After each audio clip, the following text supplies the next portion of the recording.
ये सरकार जानबूझ करके अपनी नाकामी छिपा रही है। जो आपका व्यापार बर्बाद हो रहा है, जो आपका अर्थव्यवस्था बर्बाद हो रही है, अमेरिका जैसा देश आप पे लगातार दबाव बना रहा है। अभी सुनने में आए दुनिया के दूसरे देश से इतनी बड़ी डील हो गई है कि अब हमें कोई हवाई जहाज बनाने की जरूरत ही नहीं है। अगले 100 साल हवाई जहाज बनाने की जरूरत ही नहीं पड़ेगी। मुख्यमंत्री जी कहते हैं ना, जिन्होंने 46 में 56 वाली बात की थी, और अभी तो 2 ही 4 जिलों का खुलासा किया हम लोगों ने। बाबा साहब भीमराव अम्बेडकर की प्रतिमाएं हर दिन हम लोग देख रहे हैं खंडित की जा रही है, अपमानित किया जा रहा है, तोड़ी जा रही है। गांव में रहने वाला अगर अपनी बेटी की शादी करना चाहे तो सोने की कोई चीज नहीं दे पा रहा है। क्या हमारे देश में शादियां बिना सोना दिए हो जाएंगी क्या?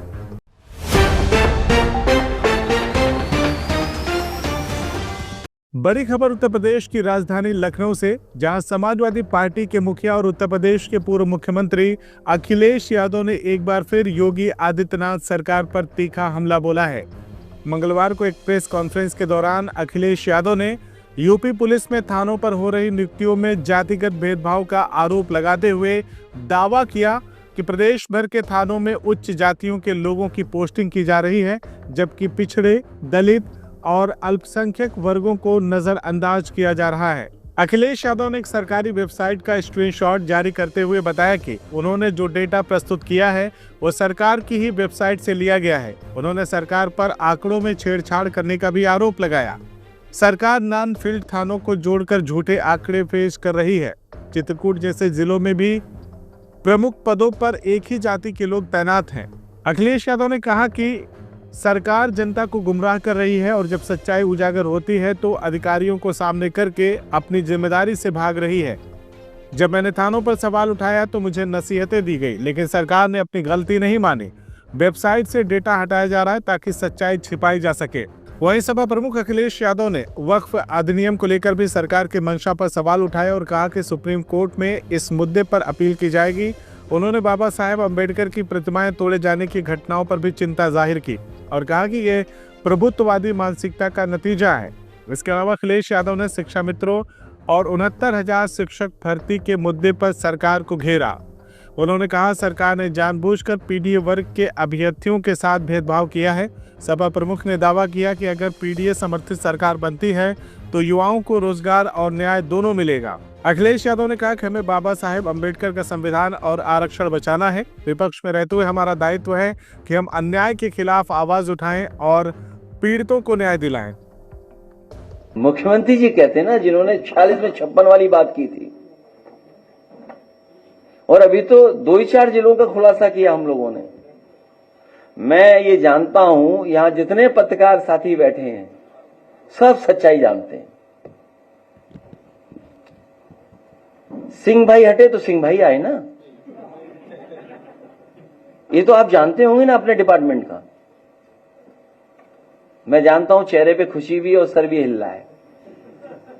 इसका मतलब जो बात मैं कह रहा हूं वो सच है, लेकिन आप पे भी बहुत दबाव है, बहुत दबाव है। भारतीय जनता पार्टी का जो पीडीए के प्रति नफरत है, जो पीडीए के प्रति नफरत है, उसको उजागर किया है। और एज ए अपोजिशन पार्टी हम लोग कम से कम सजग तो रहे उन चीजों को लेकर के कि क्या हो रहा है। तो अपना अपोजिशन पार्टी का होने का कर्तव्य निभा रहे हैं हम लोग, जो हमारी जिम्मेदारी डेमोक्रेसी में बनती है। और पीडीए के साथ जो भेदभाव हो रहा है उसको खत्म करने के लिए हम लगातार काम कर रहे हैं। बाबा साहब भीमराव अम्बेडकर की प्रतिमाएं हर दिन हम लोग देख रहे हैं खंडित की जा रही है, अपमानित किया जा रहा है, तोड़ी जा रही है। और उसका कारण क्या है? ये जो प्रभुत्ववादी लोग हैं वो स्वीकार नहीं कर पा रहे कुछ चीजें,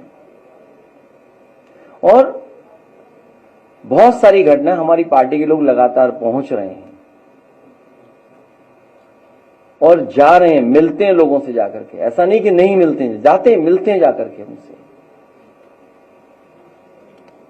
तो ये लगातार इस सरकार में बढ़ा है।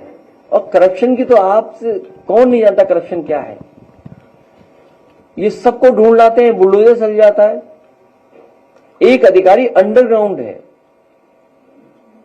और अधिकारी जिसके माध्यम से जहां तक पहुंचता था या जो पहुंचाता था वो पकड़ा गया है। उसके मोबाइल में सब कुछ होगा, कॉल डिटेल होंगी। मैं कहता हूं उसके कॉल डिटेल ही निकाल दो कि किन किन अधिकारियों की और वो इंतजाम करता था। और आप में से बहुत सारे साथी जो बता देते हैं, कई बार हमें भी जानकारी देते हैं, वक्फ बिल जब पेश हो रहा था तब भी खिलाफ थे, अभी जब वक्फ बिल आया तब भी हम लोगों ने वोट कर करके खिलाफत की उसकी। सुप्रीम कोर्ट में भी सब लोग चले गए। सरकार के लोग समझाने निकले हैं गांव घर घर मोहल्ले, तो ये समझाने की क्यों जरूरत पड़ रही है? ये एक्सरसाइज तो पहले भी करनी चाहिए थी। ये सरकार जानबूझ करके अपनी नाकामी छिपा रही है। जो आपका व्यापार बर्बाद हो रहा है, जो आपका अर्थव्यवस्था बर्बाद हो रही है, अमेरिका जैसा देश आप पे लगातार दबाव बना रहा है। कल को मान लीजिए अमेरिका कुछ फैसला करवा ले आप पे दबाव बना करके एग्रीकल्चर सेक्टर में, आप क्या जवाब दोगे? अभी सुनने में आए दुनिया के दूसरे देश से इतनी बड़ी डील हो गई है कि अब हमें कोई हवाई जहाज बनाने की जरूरत ही नहीं है। अगले 100 साल हवाई जहाज बनाने की जरूरत ही नहीं पड़ेगी।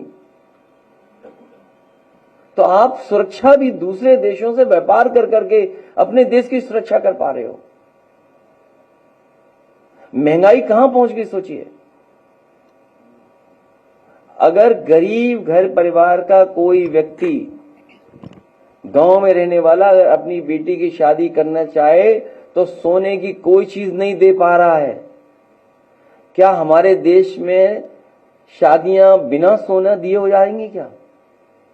गरीब से गरीब आदमी बचत कर करके, किसी से उधार लेकर के अपनी बेटी की शादी में कम से कम एक जोड़ा देता है, पूरा कुछ इंतजाम करता है।